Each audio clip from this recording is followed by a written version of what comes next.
Welcome back, everyone, to R2Kast number 64. Last week we were in Ayrshire. Next week we'll be in Dumfries, but this week we're in New Zealand. So we're doing some globetrotting today. Today we have someone that, if my mum is listening, which I'm sure she will be, is someone my mum's a big fan of. Her book is currently in our living room at home. And yes, so somewhat of a famous character in the Curry household. Phillipa Cameron is our guest today. Phillipa, would you like to say hello? Kia ora, hello. What was that? What was that word? Oh, kia ora, it means hi. Oh, kia ora. Kia ora. That's the one. Look at that. Learning different languages. Fantastic. Before we get on into another excellent episode of the R2Kast, I would just like to thank the sponsor for the show today, The Scottish Farmer. A weekly magazine highlighting everything you need to know regarding the Scottish agricultural industry, whether it's breaking news, events happening in the sector, market reports, classified ads, or just wholesome stories happening in the industry. The Scottish Farmer's got it for you. So one of the fun things about filming with someone across the world is the time zone thing. I've got someone from Canada, someone from the States, someone from New Zealand, and hopefully someone from Kenya, all in this sort of week of filming. And the first thing I always ask is, right, what time zone are we in? So currently, Philippa's just dropped the kids off at school, and I am, after this, going to go to bed. So that's where we are from a time zone perspective. So very much looking forward to this, because if you want to, before we listen to this podcast, go and look up Phillipa on Google. There's a lot there. She is an author. She is on the farm. She's been a teacher. She's done everything. So it's going to be a really, really cool chat today. But could you tell us, Phillipa, a bit about yourself? Who is Phillipa Cameron? Yeah, I can. So I'm Phillipa. I live in a little town called Otamatata, which is in the Waitaki Valley. So if you're looking at a map of New Zealand, we're in the South Island in the middle, and look for some big lakes. And we live just below Lake Benmore, which is a big hydro dam and lake. I farm here with my husband. We've got two little girls. And we live on a station that, how many houses? I think we've got 5 houses filled with staff that live alongside us here. And it's funny, the one thing you've written online about your husband, and I think it's brilliant, is is it 5th generation your partner is? Yeah, 5th. Yeah, and the thing I love is that you write your girls are the to-be 6th generation, which I absolutely love. They're obviously still quite young, but are they keen on the farm, the outdoors, that sort of thing? They are. So yeah, they're still quite young. So our eldest Flora is 7 and youngest Evelyn is 5. And just yesterday, actually, we were scanning at some yards at the back of the property, and I left the girls there when I ran back to get lunch, and the youngest was pretending to be a dog in the back of the yards, and the shepherds named her Tallulah, so she was okay. Tallulah, get him behind. And well, the eldest sat on a fence post and read a book. So they love being out there and they love being involved, but they both take it in 2 different ways. I mean, what a life that is, really, isn't it? Just having that unlimited access to being outside to I think I've spoken to different folk about this. I think kids having a pet is almost a lost art, and it teaches you so much, even if that pet's a Tamagotchi, something to keep alive is good. And I'm just going to say, guys, and this is not for Phillipa, I've already told her, but everyone listening or not listening, if you're watching it, I'm quite emotive with my hands. You'll notice this hand's doing a lot more. I was in hospital because I thought I'd broken my collarbone last night. So this hand's a wee bit sort of... we call that gammy. It's just a bit gammy. Yeah, gammy. Perfect. Yeah, use gammy here as well. And yeah, so that's the reason for that one. You mentioned the farm there, Phillipa, which we'll get into. And it's quite a notable place. And I'm glad that you said where you were from, because I was going to butcher that name. Waitaki. I didn't know where I was going. So yeah, glad you said that on yourself. Are you from a farm previous to where you are now? I grew up in a rural area, but I grew up on 7 acres. So just a little corner of a property. Yeah, and so to now live here, it's very different in comparison, that's for sure. Yeah, definitely. And what did you do before getting into farming then? Yeah, so I was a teacher. I went to university in Dunedin, which everyone calls the little Scotland of New Zealand. And then taught for many years. Was that at primary school, high school? Yeah, so primary age. And my favourite year to sort of teach was around that 5 to 6, 7-year-olds. Yeah. They've got some brilliant minds at that age, haven't they? Some of the questions. Oh, so many questions, absolutely hilarious. But what I kind of love about that age is that you can see their progress every day. You know, the excitement of, you know, remembering how to spell a word, or, it's quite cool. The daily rewards are great at that age. Definitely, and I mean, there's probably some folk that know me listening, thinking, you know, they can still see Wallace learning to spell words. It's quite impressive. But the thing that always amazes me, I mentioned sort of the questions they have. We do a thing in Scotland here. You guys might do it too. It's called RET here in Scotland, which is basically trying to teach school kids about farming, because it's not really part of the curriculum. You know, I've got a master's degree. I'm an agricultural lecturer. They ask me questions, and I'm like, I don't know. How have you come up with this? Where's that question came from? Quite a rewarding age. So how long have you not been teaching for? Well, I taught right up until I had my first, so it's nearly been 7 years, and I do a little bit of relieving every now and then. But to be honest, it's been a bit hectic lately. So I kind of are declining offers of relieving more than I am actually accepting them. Yeah. No, I can imagine, given, you know, following your Instagram feed and whatever, it's quite a busy life. And you mentioned you were brought up on 7 acres. Okay, we've managed to avoid mentioning the size of the place you're on at the minute. Could you tell us the size of where you are now? From 7 acres, bear in mind. From 7 acres to just over 100,000 acres. So 40,000-ish hectares. Yeah. Quite something. Quite something, ranging from flats to very sort of mountainous. Yeah, well, to us they're hills, but I've walked up Mount Nevis. That's not a mountain. I mean, it technically is, but you know, it's fine. No. To be honest, I will never be summiting another country's highest mountain, so I'm going to keep that one. And well, it's quite cool being able to have done that for sure. So for reference there, maybe some of you don't know sort of area conversions and stuff like that. I'm pretty sure Arran, which for a lot of the guys that know me, island I'm from, is 104,000 acres. So pretty much you farm Arran, which I am aware of at least 30 farmers on. But I mean, just trying to fathom that area, there must be spaces you just haven't been to, or yes. Maybe that. Yeah. No, well, that I personally haven't been to. So we farm here with my father-in-law and my husband. And I would say that my father-in-law probably has touched ground in every part. And my hubby, he's a helicopter pilot, and we use the helicopter a lot here for mustering and for doing little jobs that are just a little bit further away to get to at certain times of day or certain times of the year. And he would know just about where every gate was on the property, whereas I'm the person who's left trying to, you know, someone will say we're going out to Long Gully, and I'm like, oh, is that the one that's just over there? Yeah. There's a lot to remember. There's a lot of places to remember that. And I can just imagine that your father-in-law there, you know, he's been there his whole life and just knows it like the back of his hand. You could hide forever. I don't know why hide was the choice, but you could. You could. So helicopter piloting, was that for the farm, or was that a happy coincidence? It's really interesting you say that, because just busy writing a second book, and in it I was interviewing my father-in-law, and and he also flies. He is the one who introduced the helicopter to the property.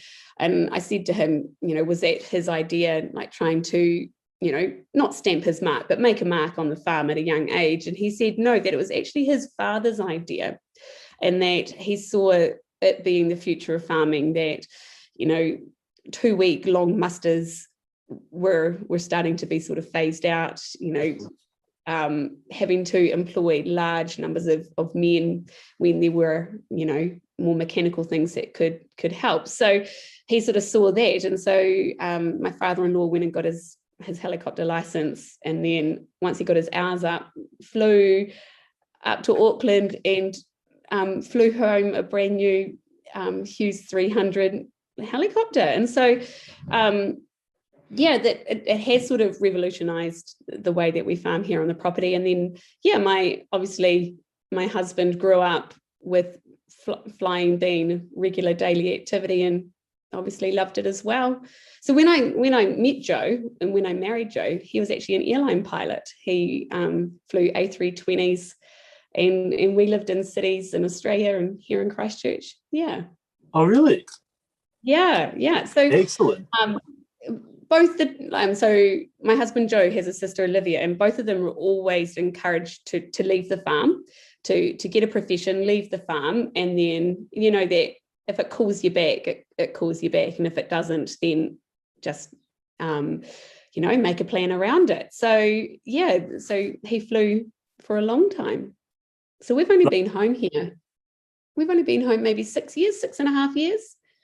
So basically, when you became parents was about when. Yeah, and it was a big part of the decision. We sort of sat there and we had a newborn baby, and thought, how do we want our family life to look like? And as much as I grew up on 7 acres, grew up in a great little area, and both of our values and morals and things that we enjoyed about our upbringing all came back to the lifestyle of growing up rurally, outdoors, growing initiative. So we're like, well, actually, we've got an opportunity to do that. So here we are. Yeah, well, I mean, and it sounds quite, it just sounds, is idyllic the word? I don't know. It sounds really nice as young parents, that sort of thing, though. Is helicopter piloting something you would consider piloting? Oh, God, no. No? I am that person. I've held, the Jules were in the helicopter one day, like, so that, and if an instructor was in there, and I put my hand on the controls, and it is just so delicate that no, not for me. No. So you were just, woof, wait to say. Yeah, didn't even get to that stage. I was just like, no, I don't actually want to be a part of this. But fair enough. At least you get something. But I enjoy flying. I enjoy going out, and I try and jump in the seat as often as I can. Be some gorgeous views. Definitely. Yeah. No, lovely. You mentioned sort of the coming back to farm, and you've also said the size of the farm, which is quite something. Is the farm owned by the family, or is that a lease thing? Yeah, great question. So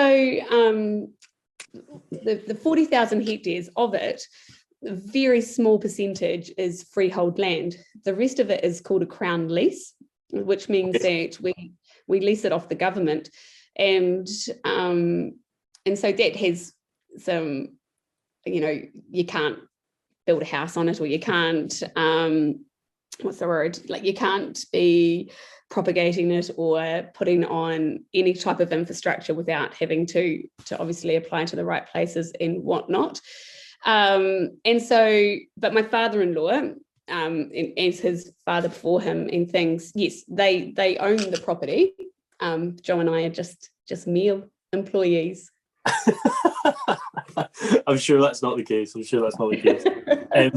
It's just quite interesting because, I mean, like, land prices is a thing that's massive in the UK at the minute. It's just impossible, to buy anything. Is that the same in New Zealand, or house prices? Yeah, very much so. Yeah, like a great little farm just down the road the other day. Yeah, and much was it? It was maybe 2,000 hectares, and we're looking at $6.5–7 million. Yeah. And what quality of ground is that? Is that again mixed from, as you say, flats? Yeah, mixed with flats and irrigation to good hill country. Great for sheep, great for beef. Yeah. No, No, it's scary. It is quite funny that you say. I think you said a small farm down the road that was 2,000 hectares. It's just a different world of size over there compared to what But we. then, in comparison to Australia, 40,000 hectares is tiny. So. Yeah, we can barely put a cow on that, you know. And talking about the livestock side, we've talked about the size of the farm itself. But before we get into livestock, how many staff members have you got? You mentioned sort of the utilisation of helicopters as well as sort of cut that down over the years, but you've also got houses to house staff as well. So yeah, so next to us, we live in a little cottage at the end of the drive, and the next house up from us is our stock manager, and he's married with, well, nearly 3 babies, one due any minute. And then we have our shepherd's quarters, which has anywhere between 2 and 4 shepherds in it, depending on how busy we are. My father-in-law lives just over the hill, and then just on a property, not like just a different gateway down the road, there's 2 houses down there where our tractor driver and mechanic lives with his family, and then there's a block manager down there with his family as well. So is that 7 to 9? Is that, have I done that right? 7 to 9 is shepherds, and during really busy times, like lamb marking, tailing, that sort of time, we get up to about 10. Right. Yeah. Not quite the operation, and we haven't mentioned the number yet. We'll say why it's quite an operation. How many livestock have you got? Sheep and beef, I believe. Is that right? So sheep and beef. We're predominantly merino sheep. We've got we've got 30,000 merino sheep, and and of that there's about 11,000 ewes, and so the ewes, we've just finished scanning lambs, and of course the ones that are dry several times to the merino rams will send down the road to our other block that I just talked about, and they get crossed with a Suffolk ram, and then those lambs get sold for meat through a company called Cilia, which is a merino meat sort of business. And one thing that's really sort of unique for us is that we have a really large wether flock. Because of the way that the farm's situated and the high country, the weather's really, they thrive out there. There's another really great property down near Lake Wakatipu called Mount Nicholas, and they have also a really large wether flock. But between the 2 of us, we're probably the only ones that keep wethers these days. So I'm going to ask a question that to a lot of farmers in Scotland might sound like a really stupid question, but you'll see why I ask it. So let me finish the full question before I ask it first. Are you keeping wethers more than to go to be killed because they're merino for wool, or are they still just to be killed? No, so for wool, definitely for wool production. Yeah, wasn't a stupid question. No, not a stupid question at all. We're just really lucky with the high country. The wethers, they love it out there. They only come in twice a year, once to be shorn and once in the autumn, and then they come in for a crutch and a dag and go back out again. So they're my favourite. They're cute little old men. They're really grumpy when you make them move anywhere. Actually, the Canterbury University did a really great study on them. Oh gosh, it'd probably be a good 10, 15 years ago. And they put GPS collars on a few of the wethers, and they went out to the back of the range. And on the other side of us, there's a great range called the Hawkden Range. And on the other side of it is a national park, the Aotearoa National Park. And there's no fences up there. And so anyhow, these wethers were roaming around all summer long. And then when it came to the autumn muster, they obviously went and mustered them and brought them back. And what the study showed is that these wethers all summer long just went all over the back of our range, down into the national park. But when the weather started to get colder, they came up over the range and started to migrate back down into our winter country. So they're really cute, but sort of intuitive. They're really. I think sheep have this sheep are stupid thing. Oh, no. There's a part to it. You can see where it comes from, but for the most part, it's just not the case. You know, like you said, intuitive. they're working to the environment. They know where's safe when, and they know where's not safe when. And just for the guys listening, if you don't know, when we're talking about weather here, we're not talking about the sun and the rain. We're talking about castrated male sheep. Yes.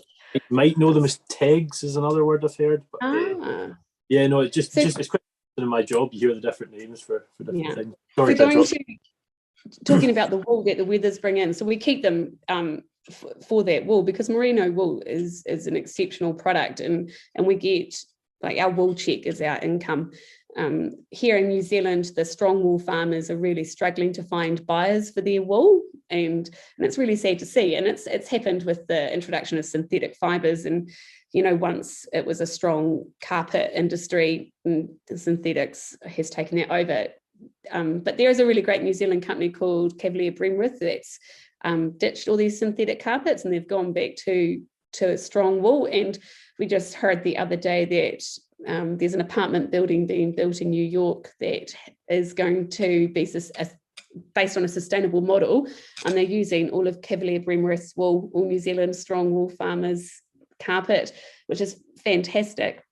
But for us, our crutchings and our pieces, the wool that's the dog. So all those pieces that fall on the floor at shearing time, we get more for that than what our strong wool farmers get for a bale of their fleece. Well, I was going to say, you won't be aiming for the carpet market. You'll be aiming for sure. I was going to say, it's like, no. So we have a contract with Raider, which is an Italian fine wool suit. Have you heard of the apparel called Icebreaker, which is like it's like a fine merino sports layer. Like they do like singlets and thermals and jumpers, and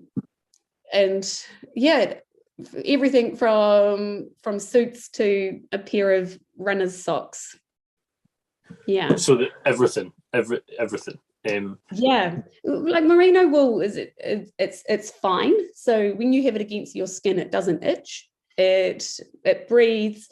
So you can wear it in the summertime, and it sounds silly to be wearing a wool product in the summer, but it's not. You put it against your skin and it regulates your temperature. So when you're really hot and sweaty, it will actually cool you down, and it doesn't smell. It's hyperallergenic. Got to sound like a saleswoman. But then in the reverse, sorry. I was going to say, in the reverse, when you wear it in the winter, you don't overheat in it. So you can have it on all day long, and you never think, I need to get this off. I'm dying of heat here. Yeah.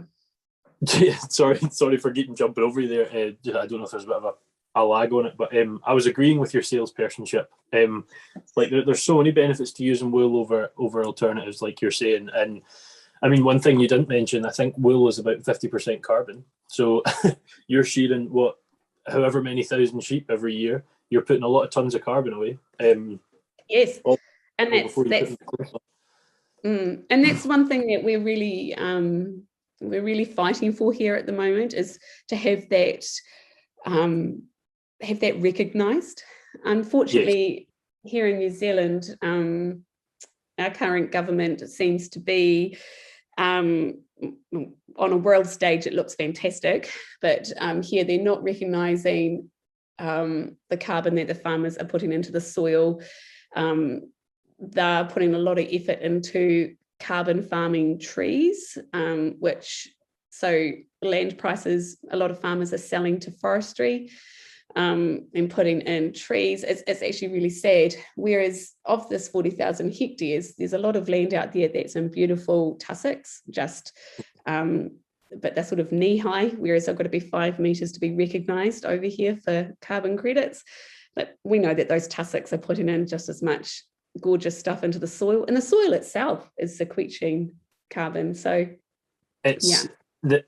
I have spoken so many times on the whole carbon thing. I'm not an expert at all, but I get the sort of main premise of both sides. And it's, you said on the world stage, your government's great. I mean, we always see the likes of Ardern and all that to be the best politicians in the world. But then I speak to people from New Zealand and I'm like, this seems to be slightly different, which is quite interesting. But I mean, the carbon thing, certainly our problem here, you're talking trees, that's the thing here, we're chucking trees on arable ground, and it's like, put it on a hill, stop putting this on good ground, and that's fine. But the problem at the minute is the calculators, like you're saying, are not correct. They're not picking up the right things. We haven't chosen on one we're all going to use. It's all, yes. Just not recognizing everything. Yeah. Yeah. Which is a worry. Like, do you have arable ground? Yeah, we do, but not much. Right. Because like the argument, the arable ground always flies up looking good in a carbon audit. But a lot of places now we're looking towards min and no tills for sure. But a lot of places are turning that ground over every time. And it's just every time a cow or a sheep or whatever eats a bit of grass, that grass fights to put more carbon back in the ground to create energy. Like it's so much, yeah, we're going to sit and fight with carbon even though we both agree about it. But it's a bit of a worrying one. Where it is a worrying one. Yeah. And look, we could talk about it for hours, but at the end of the day, people who, like any farmer, loves their environment, they're never going to abuse it. And that's the one thing that I find a little bit heartbreaking, is that it's assumed sometimes that farmers aren't caring, and it's an absolute complete opposite. But even if you forgot the environment, why would a farmer do it? Because if they ruined their ground, they ruin their one money stream. Like, why would they do that? Exactly. It's refreshing to hear about maybe not the full wool sector in New Zealand, but certainly how wool is impacting you guys and the income generation there. Because I mean, it's merino wool is the wool. Yeah, we're all aware of that. It's the best wool.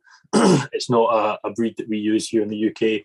But just for reference, it might be interesting to you. I know you've got some friends here in Scotland, Phillipa, but one thing I've spoken about a few times is our wool check last year for 1,300 kilos of wool was £12. Not 1,200, £12. So less than a penny per kilogram. Wow. Well, that's very similar, I think, to maybe what some of the strong wool farmers are getting here. Yeah. Is it? Yeah. So that's not just a UK thing. No, well, I understand that some strong wool farmers are actually just dumping their wool. They're not even selling it. Yeah. Which is happening here too. Silly, isn't it? Yeah. It's sad, actually. You were saying there's a bit of a push in New Zealand for wool. I would say, yes, the farmers are pushing to a point, but there's only so loud the farmers are. The unions are working together, but there's pushes in policy away from it. The looking towards sort of creating vegan environments in general, whether that's houses, whether that's whatever, so you can't use it for insulation, that sort of thing. But yeah, seeing the wool industry in New Zealand, and I think Australia's got it as well. I think China somewhat has a wool industry, is really refreshing to see that there's some being used out there. And one thing I wanted to mention to you, you mentioned a company there that I didn't know. We had a lovely lady stay in our B&B just a few weeks ago who has a shoe company called Astara. If you look up Astara, Mariah's the owner, they're using all sustainable products, and a lot of their products are wool-based, merino wool-based for sure. So yeah, maybe you can find a contract. There's a really wonderful guy here, and I can't think of his name, but his company is called Sheer Edge, and they're actually taking strong wool and mixing it with another ingredient. Oh, what is it? Cornstarch. So wool and cornstarch, and he's making pallets exactly the same size as a plastic pallet. So if a company was going to make let's say a boat, and they were going to use plastic for the hull. So he's created this pallet made out of wool and cornstarch, and it can go into the same machines. So you don't have to have any new infrastructure at all. And you put in these pallets and it creates an alternative to plastic. So at the moment, there's a sports company here that's making kayaks out of them. I've got knives in my kitchen that the handle is made with wool. So that's going places, and I really hope it takes off, because if you were to sell it on to these companies that are already using plastic, there is no change in infrastructure. You just have to change the the product. It's fabulous. Well, I mean, when you're discussing what wool can be used for, kayaks and knife handles is not something that often comes up. Yeah, that's brilliant, because there's a company quite near where I stay called Solway Recycling that is purely just turning these plastic pellets into whatever you want on the farm, gates, whatever. Yeah. Yes. I mean, that could come full. He's made fence posts out of them too. For sure. Yeah. You could bear knowledge in Scotland than I do. I'm impressed. We should swap this around. We should maybe a much less enjoyable experience. But but to put it into perspective, when when we shear, we have an 8-stand shearing board. So, and of that though, we only use 7 because the labour that is involved when the fleece hits the table is quite large, that it's really unfair on the wool handlers to have so many shearers. So we have 2 tables in the shed, and we have 10 wool handlers. Right. And so when the fleece is thrown onto the table, there is so much work to be done on that fleece, because every single part of the fleece has a different value. So there's no rubbish at all. So the sweaties in the first pieces, get skirted off the fleece, then the flanks are taken, the necks, the backs, and then what's left of the main fleece gets rolled, and that goes to a classer who classes it, and she decides if it's an Italian suit, if it's an icebreaker jumper, if it's going to be made into a pair of socks or whatever. Actually, I lie, not socks, because all the stuff that gets made into socks is all the bits that got taken off. So the short wool back, and then that gets pressed as short wool, and then so when the wool comes out of our shed in the bales, it's already processed into different categories, and so and then each of those bales has a different price. That's interesting, and do you know, it's I think I've said refreshing before about the wool thing already, but it is refreshing to hear, because I mean, at home the shearers are going and we're just like, right, chuck it in, just roll it up, put it in the bed. Doesn't matter, like, worth quarter of a penny, who cares, That's it. Maybe it's worth more than. Yeah, I was going to say, on my Instagram page, in the highlight reel, I've got a little highlight reel there called Sharing.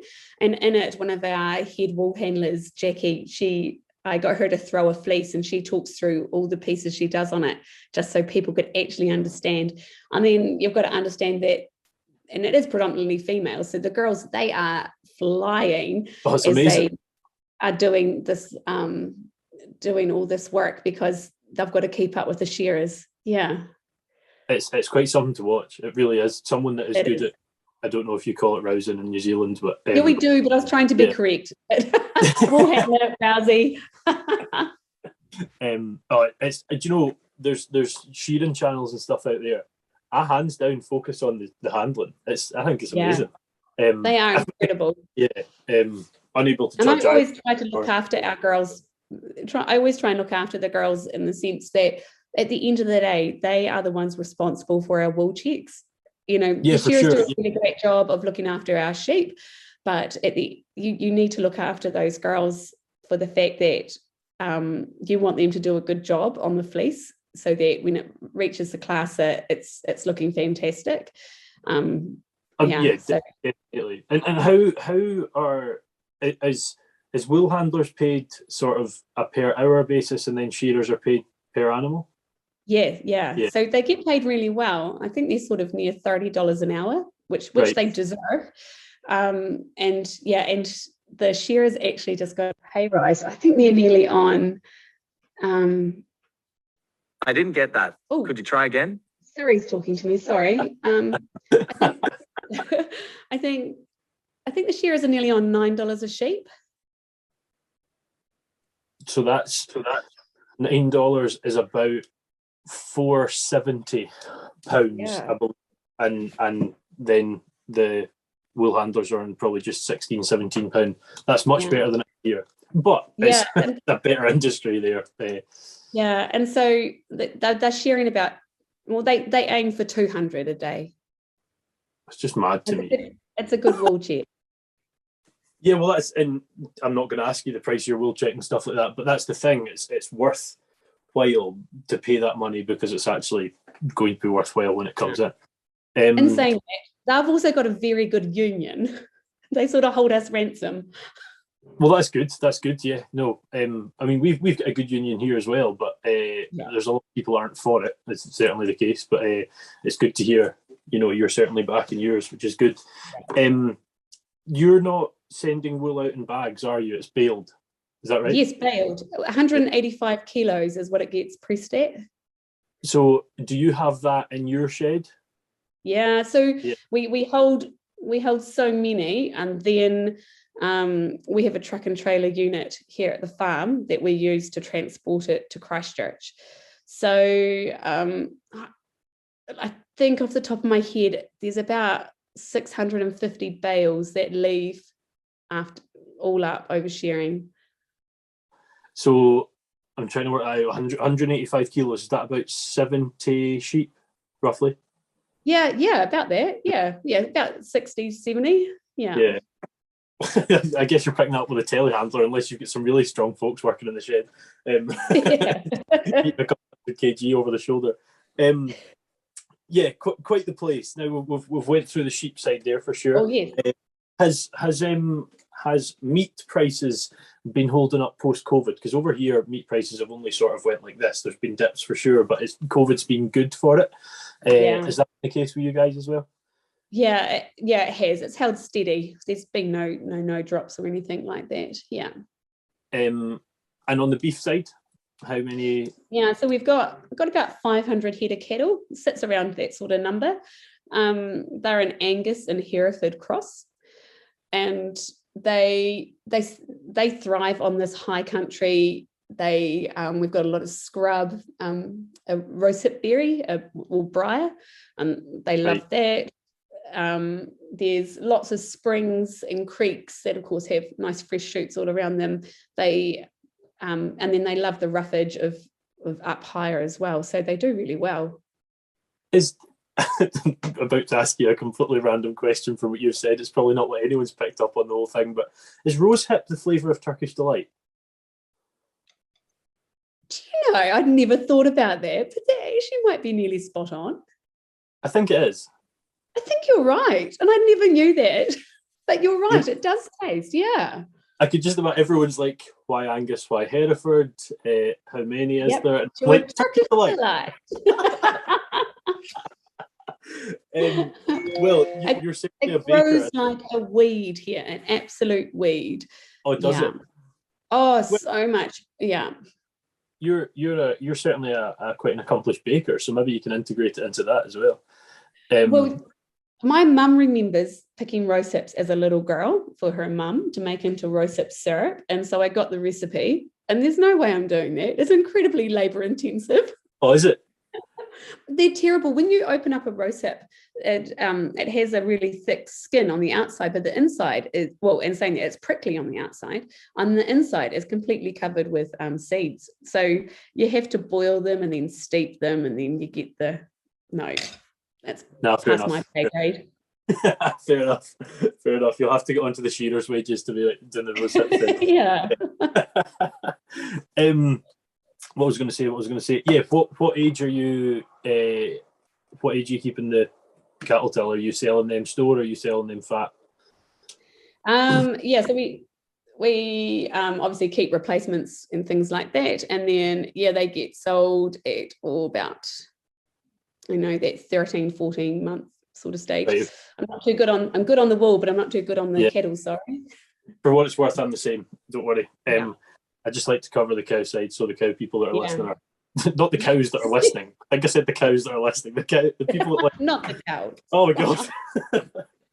I obviously want to just Turkish delight. That's the thing that's confusing everything here. I've mentioned that you are a baker. Now, if you'd like to turn your camera around, now what you'll have to do is make a noise as you do it, because it'll jump to the camera with the noise. Everyone can see just how good a baker that is. Turn you around. Can you see that? Can see that perfect. There you Lovely. Go. So, do you have Maltexo? I'm trying to point. Do you have Maltexo in Scotland? It's like a malt syrup, like a golden syrup, but it's made with malt extract. I don't think so. Maybe. No. So they're Malteser biscuits, and then this one is a station brown. Oh, whoopsies. Sorry, there we go. This one's a station brownie. So it's sort of like a chewy fruit kind of brownie. And then these are the classic Kiwi or South Island cheese rolls. So a creamy cheese mixture in there, and you grill them and slather them in butter. Yeah. Now, I was saying earlier I was going to bed soon. I'm just hungry, and it looks brilliant. We must have. I'm just not a baker. I cook a lot more than I bake. No. We probably do have that. Be honest, I think you should, because it's a byproduct from the beer factories. Oh, probably then. Probably. Might just be called something different. Just malt. Yeah, my mum will be listening thinking, of course we've got that, Wallace. How can't you know that? Anyway. Here in New Zealand, our mums used to give us a teaspoon of it because it's great for energy. It's obviously high in sugar. And so it was sort of seen that a teaspoon of that in the morning would get you on the school bus and off to school. So I just got the beer instead. Yeah.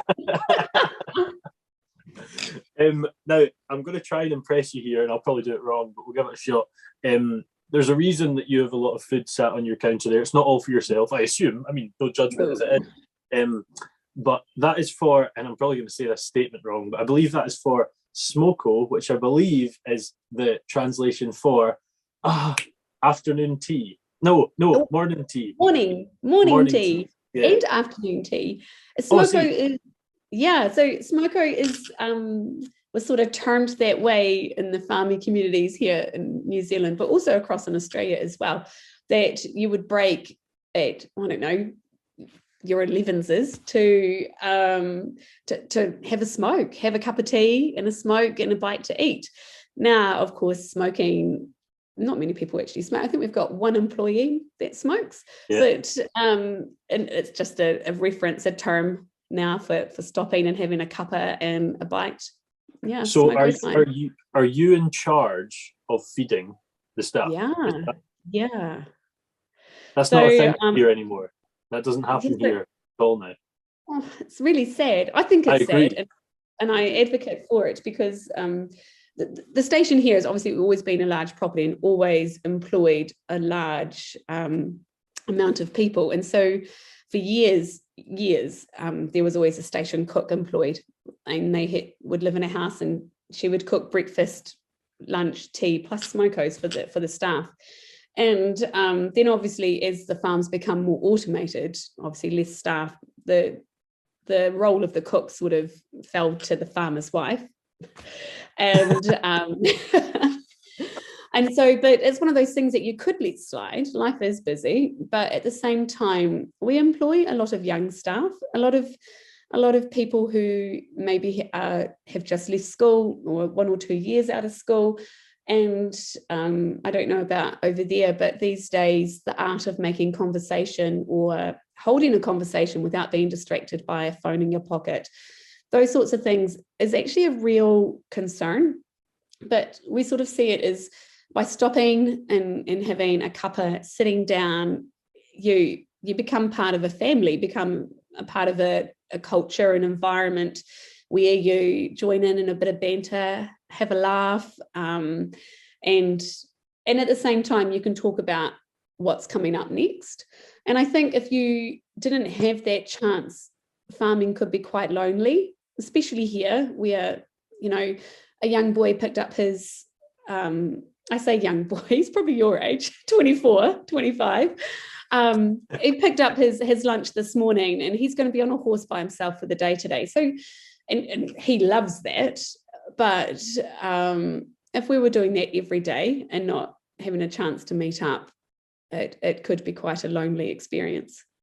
That makes sense. And I never thought of it from that sense, because, I mean, when I said it doesn't happen here, for example, at like times like shearing or whatever, it's like a feast. Now, my mum, and I'll say my mum because I think, and my dad will be listening, it would be unfair to involve my dad in the credit of this. Well, basically the shearers come here not planning a place to go next because they'll be full. And I like that, and that camaraderie of meeting up with folk, especially post-COVID. And you're talking about been out on horseback and that sort of thing. It's lonesome work, farming, in a lot of cases, and we've got a lot of mental health issues certainly here, suicides and farming and that sort of thing. I don't know if it's the same with you guys. Yeah, the same. That's really worthwhile. It is, and I think it's the pressure can sometimes be over consuming. We've talked about carbon, we've talked about negative impacts from governments and things like that, and if you're lost in your head on your own too much, I can see how things do escalate. I'm not saying a cup of tea and a biscuit's going to fix it, but at the same time, if it opens up conversation and allows somebody to get something off their chest or have a laugh, then I think it is really important. A cup of tea and a biscuit, like you say, probably won't fix it itself, but what will fix it is having yourself and Joe and everyone else they work with not just being someone that, I've got to do what they say. They're just, we're part of a family. Yes, I've got to do what they say, but, I have a support basis here. That can change it. I think so. No, I like that. Then the other side of it that for me is that, yes, I had a profession before we moved back here to the farm, but when I became a mother, I really wanted to be at home with the girls. To me, they're both now at school, and I can't tell you where that time went. It went so fast. And so being able to, and I'm aware I'm really lucky I was able to be here with them. I know that's not the case for everybody, but for me to earn a little bit of pocket money by taking on this role has really been a great opportunity for me to be at home with the girls doing it as well. But then a chance for them when I go out to deliver smoko, wherever it is, they come with, so they get to be involved in the day-to-day farm life. And so it just creates a spiral of positive farming experiences. So you just pointed something out. I've obviously misunderstood this. Smoko isn't just for the folk that work with you. It's for folk around. Is that right? Oh, no. For everybody on our property. But right. Of course, I've got to, quite often I will drive it out to wherever they're working. Yeah. Because the property is so large, they can't come home for it. So quite often I'll drive out to where they are. Got you. And that again is another chat for 10-15 minutes that can be worthwhile. I hope you've kicked your feet up and got comfy and enjoying another fantastic episode of the R2Kast with another really interesting guest. I would just like to quickly take another second to plug the sponsors of the show today, the Scottish Farmer, and I would strongly advise you to go out and pick one up this week and see even more of the fantastic people that are in our industry. That's so cool. I was aware of what smoko was to a point, but there's obviously more to it there. I like that, and we're saying what's for smoko. If you want to follow Phillipa, if you haven't already got her book, which we'll come into it in a minute, on Instagram, it's is it _what's_for_smoko? Is that what it is? It's nearly just minus one underscore. So at @what's_for_smoko, and it's really funny because when I started it was more a case of I just wanted to find a network of other people like me, where we could share recipes and get ideas. And I never really put too much more into the thought of my name or my Instagram handle. And now, of course, as it's sort of become more popular, it's a good conversation starter, but a lot of people don't know the term smoko. And I don't know what else I would have called it though. Yeah, but it's a conversation starter, and it's funnily enough back in episode 58 with Andrea Fleming, who you may or may not follow in the States, that fit advocate, talked about the sort of, I've made this name that's nothing to do with me, should I change back? And she's like, well, no, it's me now. It is now me. Yeah. So it is probably you now, Or to be honest, it's got to the stage that I could be somewhere and someone will yell, it's the smoko girl. You just think that's your name. Good. The recipes, by the way, oh my God, some of them look brilliant. Thank you. Yeah. And do you know, just easy, well-fed, nothing too fancy. Like I said earlier, I've got another book coming out and we're trying to think of a name, and my husband Joe thinks we should call it the Gluten and Dairy Tolerant book. That's amazing. I like that. Because it is full of gluten, full of dairy. Do not buy it if you have an allergy or an intolerance. I love that. It's like, everyone's looking for these, whatever daily dietary preference books, and you're like, nah, this is not for me. It's full of meat, full of dairy, full of gluten. Do you know, there's something quite appealing to that name. Like, genuinely, I really like that. I like that a lot. Yeah, I mean, a lot of the recipes are sort of baking, which I just don't try because I'm dreadful at baking. Relatively good cook, being a chef in my past and that sort of thing, but I cannot bake to save myself. So yeah, but these ones are pretty simple. They'll turn anyone into, master chef. I have been contacted about one, and I can't remember what it was when I spoke to my mum and said I'd messaged you. Mentioned my mum a lot in this podcast, but she's a big fan. So she made the recipe. I can't remember exactly what one it was, but I know she was trying it last night, so I'll have to ask her how it went. But writing a book, it's not just I'll write a book. What made you write a book? It's a High Country Life, isn't it? No, High Country Life. Yeah, High Country Life. Yeah, that's right. I was actually approached. So I'd obviously started the Instagram account, and the head publisher of this publishing house got in touch and asked would I write the book. And over here, there's a really great series of books written by a lady named Mona Anderson, and she sort of wrote them in the 60s and 70s, and she lived up the Rakaya Gorge, which is in the absolute middle of nowhere. The first book, the first chapter, is about when she was first married, and she had to cross 7 rivers on the back of a horse and cart with all of her wedding presents to get to her married life. And so the book carries on from there and it's called, her first book is called A River Ruled My Life, because of course if it flooded, they were locked in, all the rest of it, right through to having children, having to cross the rivers to get out. And so when the publisher got in touch with me, she sort of had this romantic idea that perhaps I might have a similar story. And I had to sort of say, well, actually, our driveway is nearly 2 kilometers long, but at the end of our driveway is a state highway. And if I want milk, it's only 5 minutes away. And so I was like, oh, that's not the story you're going to get from me. I'm sorry. And so then we thought, well, she still thought there was a story. And so she said, well, perhaps you could write it from the perspective of a cook on a station. So I was like, oh, we could do that. And how long does it take? It must be some period of time. Well, yeah, really lucky. In the first one, we went into lockdown in the March, and I think it was due in, say, the June. And so that was actually really good. We also went into lockdown with 2 HELPXs.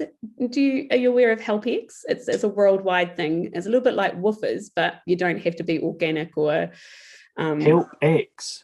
Yeah, so HELPX, and anyone listening, if you want to come to New Zealand to be a HELPX, come.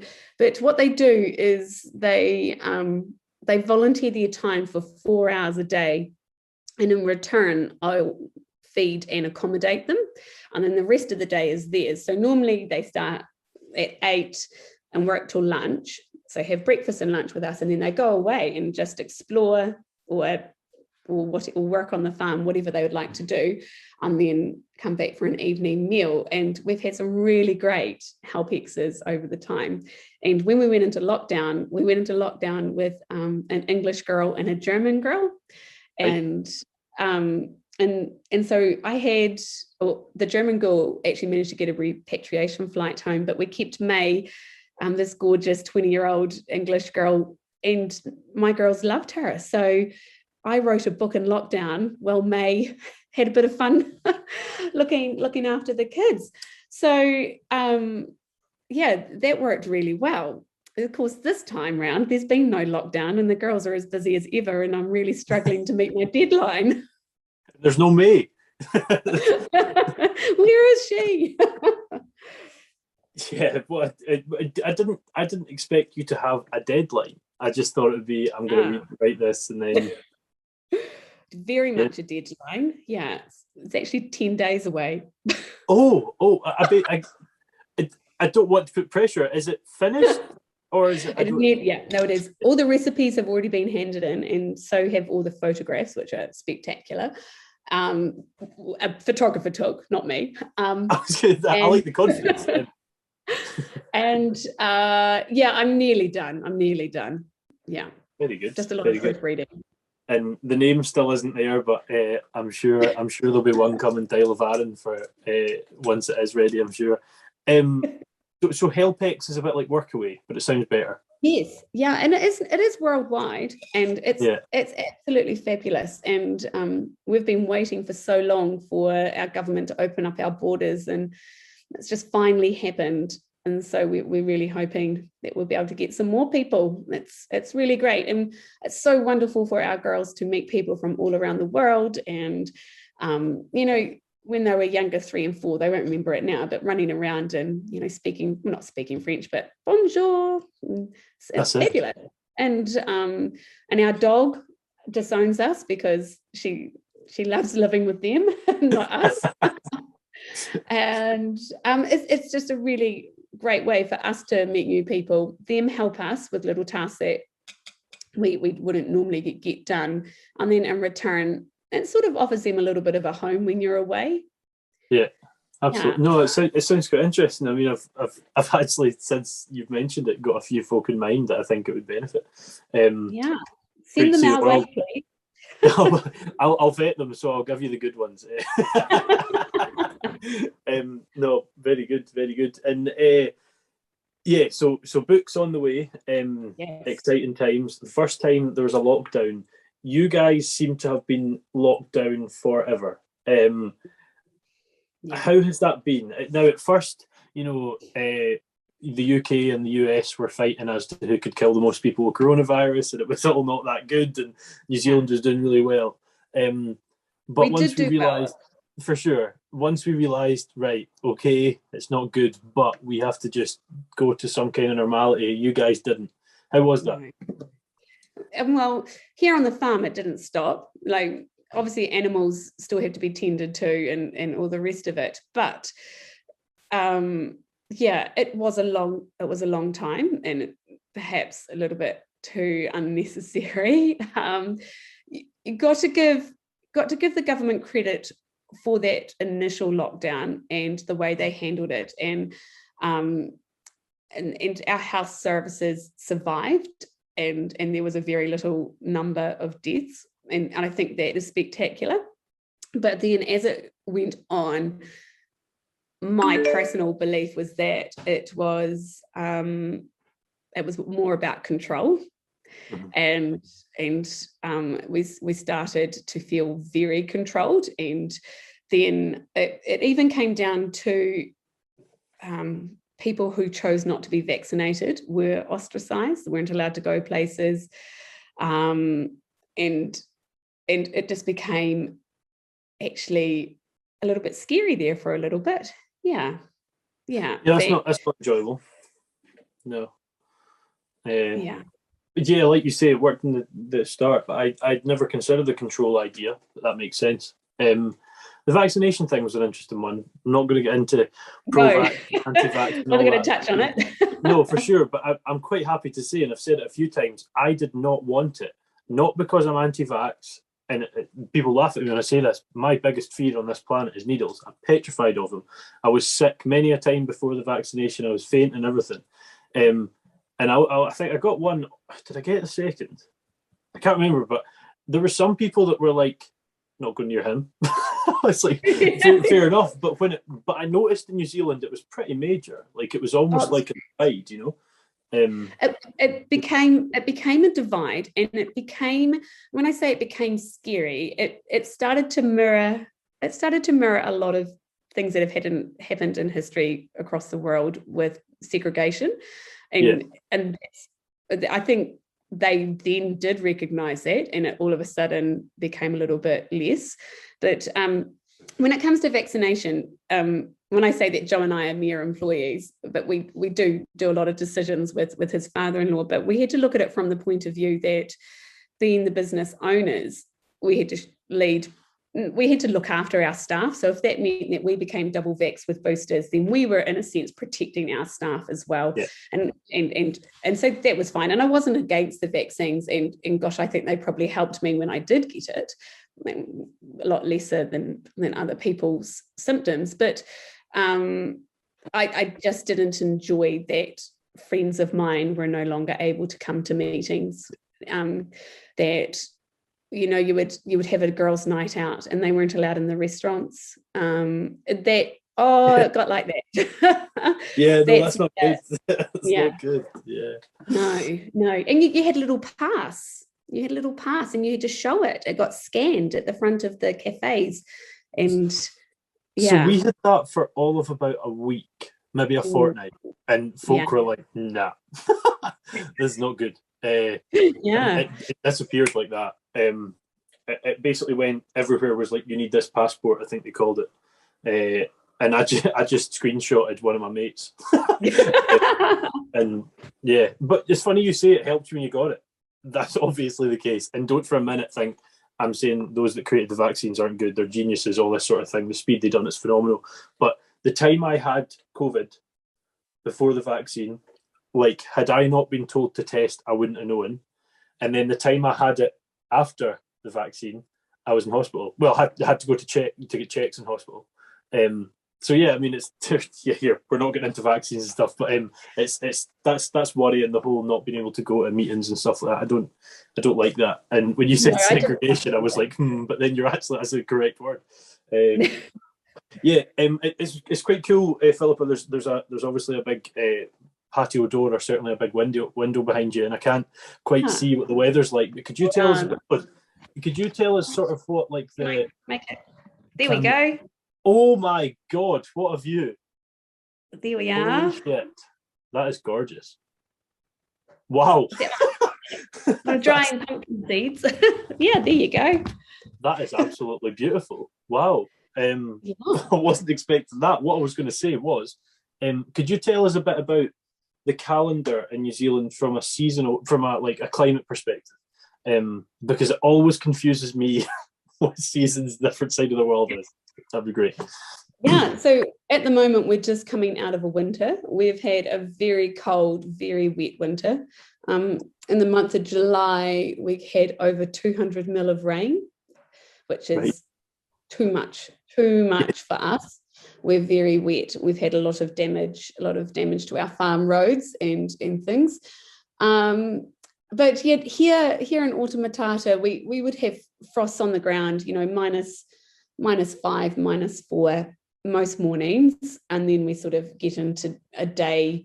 We have lovely clear blue skies most days in the winter, and we sort of sit around that 10-degree mark, right through to scorching hot summers over our Christmas New Year period. So well, you're all in the cold at Christmas time, snuggled up, eating massive big roast dinners. Because here in New Zealand, having a large Scottish and English heritage, we sit down to those same dinners, except that it is 30 degrees outside and no one can be bothered eating turkey, but someone's made it, or a roast, and then someone's made plum pudding, and you're sort of left going, it's too hot to eat plum pudding and custard. Would it not make more sense to just go down the sort of Barbie route for Christmas and then have like a Christmas in the winter? Wouldn't it? Surely. God, I made a pasta last night and it was too hot. I was like, nah, not having this. For those of you listening to this, you're probably thinking, well, it's what you talked about. This will be coming out probably in October. We're filming this in that really hot heat wave at the start of August, where it was 29 degrees today. It's currently 10:30 and it's 22 still, which for a 20-stone man who's Scottish is just too much. It's killing us here. But it's quite interesting to hear that. And I've just clocked something jumped to my brain from like the first sentence you said when you came on. You said you were scanning. So does that mean you're lambing in September, October? Well, October, November. Yeah, so we always lamb. We're probably one of the latest farms to lamb. And the reason for that is obviously our altitude. And also in spring here, it is common to get snow. So We leave the lambing as late as possible. So we're normally lamb marking, we call it, but tailing, docking, what do you call it? Yeah, marking. But yeah, it's marking time to tail dock. Yeah. So we're usually crossing every finger and toe that it's done before Christmas Eve. Okay, right. Yeah. Yeah, which is quite late. Whereas here in New Zealand, in the North Island, they're docking now, tailing now. Yeah, well, for us, it's sort of, mid to late May is the time. I can't get. It's so obvious. It's just a flip, but for some reason, I've never been able to get my head around it. It's just stupidity. You get so used to something, don't you? But no, it's been really interesting to chat. It's been quite fun. I've went on this sort of pilgrimage with my podcast over the last about 10 years, where I've really wanted to go to lots of places. So I've had previously, prior to the 50th episode, I've had folk from Iceland, I've had a Kenyan, but in the UK, I've had Americans, but haven't really went out of Britain aside that, have I at all? I don't think so. So yeah, it's been quite cool to go to Canada, to Australia, New Zealand as well, over the last week. So I've really enjoyed it. I've really enjoyed the chat. I think it's fantastic that your mum has a copy of my book on her kitchen table. Well, I just think it's absolutely exceptional. Do you know what's quite weird? I followed you on Instagram, right? For I don't know, maybe probably 2 months, 3 months, just having followed it. And I was like, oh, this is really cool. And then I went back home to my mum and dad's for part of the summer holidays, like from teaching. And Mum had mentioned this person. She'd be really good for your podcast. And Mum will quite often tell me folk for the podcast, and she like drip feeds me. So I'm like, oh, Mum, just tell me a bunch of folk at some point. So she then messaged me. She was like, oh, this one with a book, this sort of thing. And I was like, wait a minute, I think I follow this person. So yeah, it's quite cool to chat to someone, like I say, that I think I said off camera, that's been sat on our kitchen table, but I meant the book, not yourself, as I said earlier. Really, really good chat. So I appreciate that. I do have one question before the last two questions that there always is. You refer to the place as station. Is that because it was a train station or something like that? Or why is that? Question, you guys say station often? Yeah, we do. So a station is a term usually for a large farm or property. Yeah. And usually sheep as well. You don't refer to sheep and beef. Yeah. So sheep and beef farms, usually of a larger size, are referred to as a station. And that's about all I can answer. Yeah. No, I've always, because you often hear folk in Australia and New Zealand talk about a station, and I always wondered if it was like in previous times, in historic times, that there would be a station that the stock would be transported through, but that is not the case. No. Learn something new every day. But there is two questions, Phillipa, that we finish off every single R2Kast with. The first one is, where do you see yourself in 5 years? Hopefully 4 years and 11.5 months before that, you'll have released a book. But where do you see yourself in 5 years? And if you had tips for folk coming into farming, or maybe coming into being smoko cooks, what would they be? Oh, okay. So first part, 5 years. Do you know, if someone said to me 5 years ago, where would you see yourself? I would never have believed that I would have been an author. So, oh gosh, I don't know, but it is exciting to think what it could be. One of my girls will be leaving home for boarding school. There's no secondary schools around here, so they so they will have to go away and go to a boarding school. So that would be interesting to see which direction we head for that. And so it will be, I don't know, where will I be? I'd like to be outside more. I don't see myself writing another book. I'd like to be a little bit more hands-on on farm. I've got an aspiration to perhaps look more into our wool side of things now that the girls are a lot larger. So there we go. I'll have girls leaving home, and who knows what our wool business will look like. Well, I like the idea there. See what happens with the wool. That'll be interesting. It's boarding school's like not an option. It just happens. That's quite okay. Yeah, it is. It's a necessity. Yeah. So at the moment, my girls, they go to school 32 kilometers away. Oh, wow. Okay. Yeah. Yeah. So that's our nearest primary school. And our closest secondary school would be 100 kilometers away. Oh, yeah. So you might as well just, yeah, true. That makes sense. Yeah. So there we go. And what was the second part? What was your second question? If you tips for folk getting into, and I sort of, this question can do whatever you're doing, farming, authoring, that's not the word. I don't know what the word is. Neither. Like, what would they be? My tips would be, if you're passionate about it, share it, especially in the realm that we're in.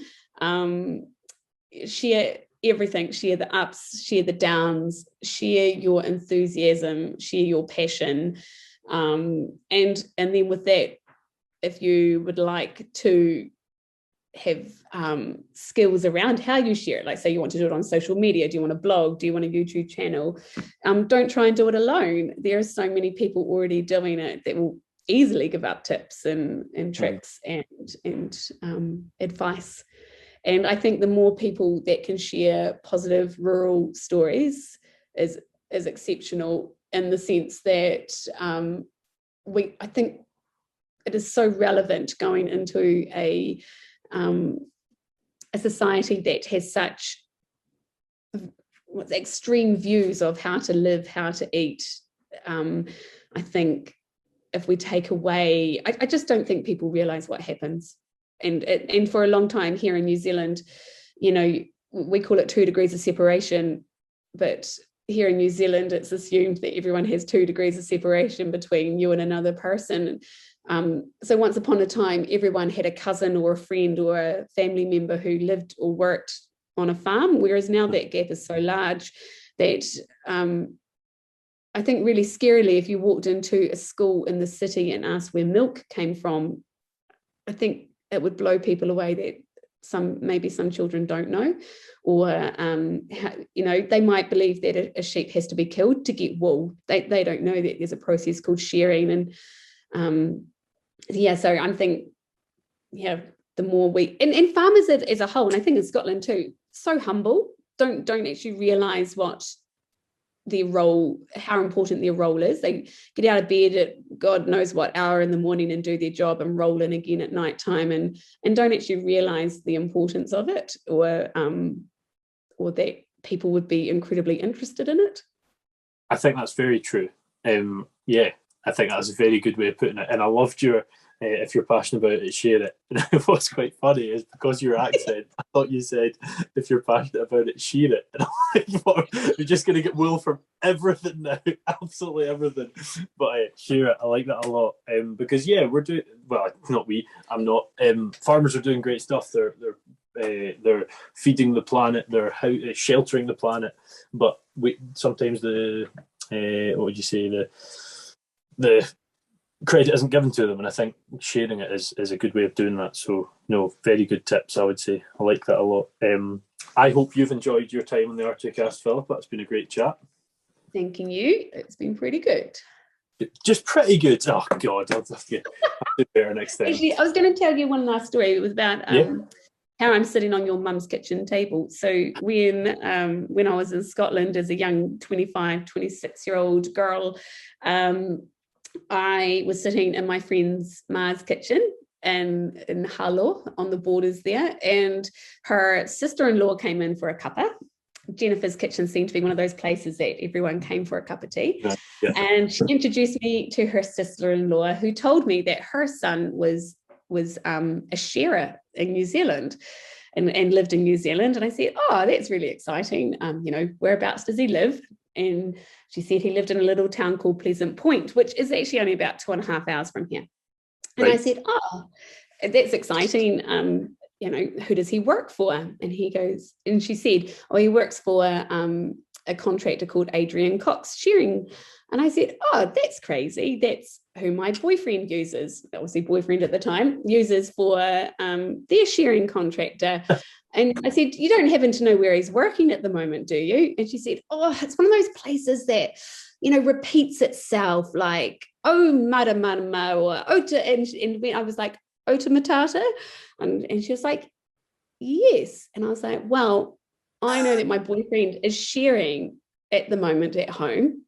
I wonder if your son might be sharing at his place. And so she said, well, his name's Colin. And so later that day when the time zone worked, I rang Joe and I was like, could you just go onto the board and just see if there's a sharer called Colin Imrie? And so while I was sitting in Jennifer's kitchen in Scotland, Colin was standing sharing sheep on my boyfriend's family farm. It is a small old world, isn't it? That's Isn't brilliant. it incredible? There you go. And now my book is sitting on your mum's kitchen table. It's not just sitting on it, it's been read often and used often. Now that sort of busy season of the summer's finished, it will be getting utilised quite prominently, I'm sure. Oh yeah, brilliant story, brilliant. And probably someone in the south of Scotland that's in the farming community, I'll be some way not related to, but have some kind of connection to as well. So I probably know the guy myself. But yeah, it's a small world, especially the farming world. Love it. There's always a connection. Like we saw this morning, you commented saying to the guys at Arn Prior, yeah, there's something about being in the Scottish waves and that sort of thing, and they are very much on the list for the R2Kast for the pumpkin patches. Sarah, I love their model. I won't spoil it because you'll have a podcast on it, but I tell everybody about their business model over here because I think it's exceptional. It's brilliant. Yeah, it's brilliant. And Halloween, picking your pumpkin, all that sort of thing, fantastic. I've never actually been, but yeah. Well, everyone's looking to diversify in a way, and we've talked about wool prices and things like that. And they've taken that notion and have diversified on their farm to make it viable for their family. It's amazing. Yeah, and it's diversifications. I actually did my honours dissertation on farm diversification, and it's a thing that I think it needs to happen now. I don't know where you guys are. You don't have farm subsidies, do you? There's nothing in New Zealand. No. So No. all gone in the 80s or something like that. In the 80s, and we watched inflation rise from about 5% to, I think they were playing 26, 27% on overnight. But you have a pretty efficient systems in general over there now. There's been benefits of it. There was lots of negatives to it. Definitely, we spoke about mental health. That was a massive one. But we have them here, and we will definitely have them until 2028. We don't know after that. Maybe won't have then. It's going on like a 50% thing as of 2024. So 50% 2025, 25% 2026, 12.5, 6.25, and then I think 2028 is the end. But whether the UK government post-Brexit has something else there, I don't know. But the reason I'm saying this is diversification is almost imperative for a farm system to survive, which is a shame from a farm perspective. But from a business perspective, it's so interesting to see some of the fantastic things out there. So interesting. And I think anything that you can diversify to, and you'll laugh, that doesn't involve cleaning toilets, I enjoy it. But Agreed. To me, cleaning accommodation is not how I want to diversify, because I struggle to clean my own house some days. So I'm very much the same. Now, when you turned around your camera there and we saw the cookies and that, and the lovely green Rayburn, it didn't look like you struggled to tidy the kitchen. But that's because I whipped around just in case. Actually, just to prove a point. If I turn this way, there goes the dishes. I'm not, funnily enough, not looking at at the kitchen. I'm looking at the views from your house. It's insane. Isn't it wonderful? Major view envy, it must be said. I mean, I currently live in a flat, so I have a view of another person's door. So that's a win. It's been great to chat, Phillipa. I love the stories, and I'm sure there's much more of where they came from. If you want to follow Phillipa on What's for Smoko on Instagram, I think you're on Facebook as well, but mainly Instagram, isn't it? Not really. Facebook scares me. I'm there, but not there. No. So Instagram's the place to go. Instagram's the place, yeah. Buy the book A High Country Life, and maybe the new fantastically named book that will be ready next week. We'll see. great stories. Really enjoyed it. It's always good to talk to someone from a different country. I hope you've enjoyed your time here as well. Thank you. It's been good. Good. I'm glad. And funnily enough, we ended on the note of diversification. Next week, we go to one of Scotland's probably most famous farm diversifications, where we talk to Tracy and Ailot Rowan, the two partners of the Rowan Sons in Dumfries, who have created Rowan's Dairy, which are now selling milk and milkshakes around the area. So look forward to bringing them on next week. It's been a pleasure to have yourself, Phillipa, and we will see everyone that's been listening for R2Kast number 65. Well, that's it. Another R2Kast finished, another agricultural mind opened up. And I would just like to say that getting these guests on board, it does take time, and it always has done, but I've now went weekly, and with that comes even more time required. And I would just like to finally thank once more the Scottish Farmer for sponsoring the show and making that much more possible. Please be sure to get in touch if you've any ideas of people you'd like to see on the podcast, or maybe ideas you have for me presenting better, because I definitely do require that. See you in the next one.